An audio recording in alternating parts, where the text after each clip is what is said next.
Hello, Assalamualaikum. It's me, Miss Shakila. So in this video, we will discuss on chapter 3, which is the photosynthesis. I love photosynthesis because photosynthesis give me two things that I need. First, I need to breathe, so they give me oxygen. Second, I need to eat, so they give me food.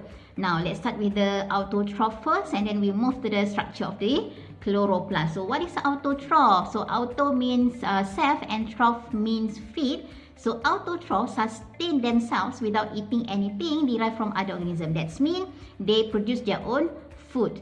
And autotroph also known as self-feeder, and they are producer of biosphere, producing organic molecules, for example, sugar, glucose, starch from carbon dioxide and other inorganic molecules. There are two types of autotroph.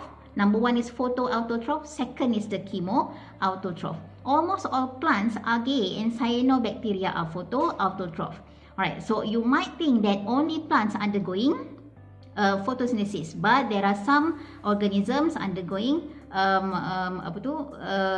photosynthesis. For example, cyanobacteria. There are types of bacteria that undergoing photosynthesis because they have the chloroplast.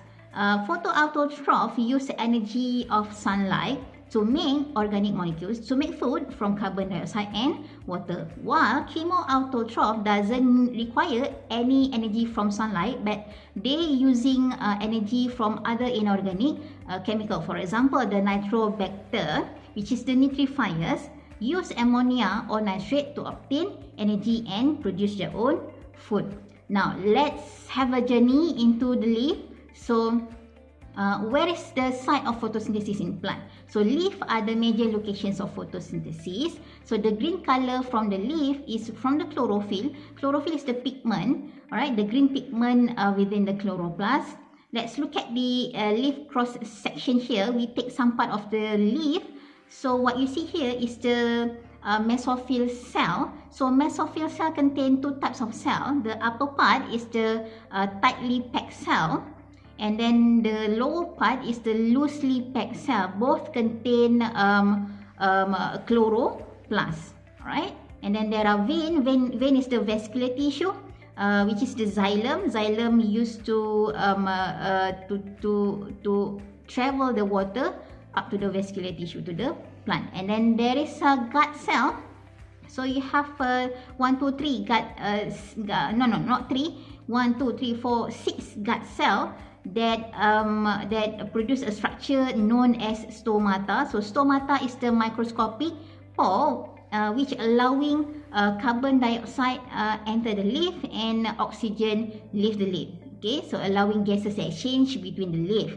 We call it as stomata. So gut cell, and then in the middle of the gut cell we have the microscopic pore. Stomata is the plural. When you have only one gut cell and microscopic pore, we call it as stoma. Stoma singular, stomata is the plural. So chloroplasts are found mainly in cells of the mesophyll cell, which is mesophyll cell is the interior tissue of the leaf. So each mesophyll cell containing 30 to 40 chloroplasts. Look at the diagram here. Right. So let's look at the diagram of chloroplast. So chloroplast contain some organelles like outer membrane, inner membrane, and then in the middle of outer and inner membrane there are intermembrane space. So chloroplast is a membrane bounded organelle, and then inside the chloroplast we have the thylakoid. Thylakoid is the disc-like structure, and then when you cut the thylakoid, you see the space within in the thylakoid. We call it as thylakoid space. And then when you have the stack of thylakoid, we call it as granum. So granum is the one stack of thylakoid. When you have more than one stack of thylakoid, you have more than one granum. So the plural is grana. Then you see the stroma. Okay, the clear fluid of the chloroplast, and then in the middle of grana there are junction that connecting the grana. We call it as lamella. So the chlorophyll is in the membrane of thylakoid. So chlorophyll embedded in the membrane of thylakoid. Okay, as you see here. So the thylakoid membrane, just like the mitochondria, it contains phospholipid bilayer. So the chlorophyll embedded within the membrane of mitochondria. And then the thalocop membrane house the photosynthetic pigments. Alright.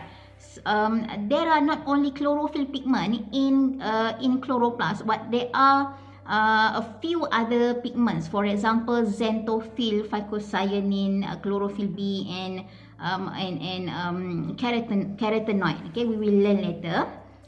What is the function of pigment? To capture light energy, and thalocop membrane is used to make ATP that later we will use to produce food. Okay, in thalocop membrane, the pigments, the photosynthetic pigments, will be clustered together and form a photosystem. We will learn a photosystem in the next video. Then chloroplast also contains stroma. It's a clear fluid. It's a dense interior fluid of the chloroplast. It contains enzyme that needed to assemble carbon from carbon dioxide that later will produce food. We will learn later in next video for statement number 7 and number 8. So what is photosynthesis? Photosynthesis can be defined as the process by which autotrophic organisms use solar or light energy to produce sugar, to produce food, and the byproduct, which is the oxygen gas from carbon dioxide and water. So photosynthetic organism will capture the light energy and transform the light energy into chemical energy, which is the ATP, and end up producing food that's stored in the form of carbohydrate or starch, right? So what is the functions of photosynthesis? So photosynthesis nourishes almost the entire living world, maintaining atmospheric oxygen level, and supply organic compounds, supply food to the, and supply most of the energy to heterotrophic, to human, to animal. Alright, so photosynthesis can be summarized as this following equation. What you see here, plant use carbon dioxide, water, and light energy to produce food. The C6H12O6 referring to the glucose, and then producing byproduct oxygen gas and water. So what are the raw materials of photosynthesis?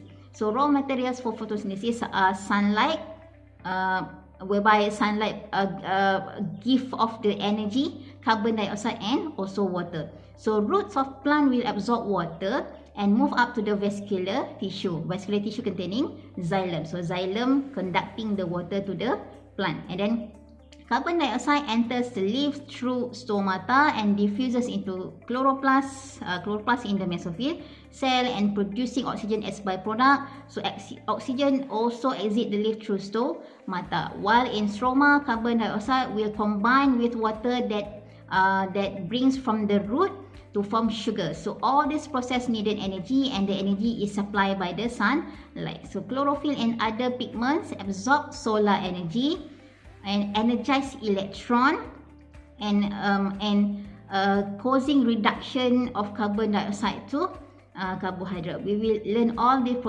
this process in the next video. Okay, in photosynthesis there are splitting of water. Okay, so chloroplast will split water into hydrogen and oxygen. That's why oxygen is a byproduct of photosynthesis. So what about hydrogen? So hydrogen travel together with the electron, and hydrogen and electron will form the glucose. Photosynthesis also a redox process whereby water is being oxidized to form oxygen. Okay, because they are splitting of water, producing oxygen, and carbon dioxide will be reduced to form glucose. So photosynthesis is an endogonic process. What is endogonic process? Formation of complex molecule from simpler molecule, and then the energy to form the complex molecule boost and provided by the sunlight. What you see from this equation, this equation of photosynthesis is a reverse direction flow of the cellular respiration.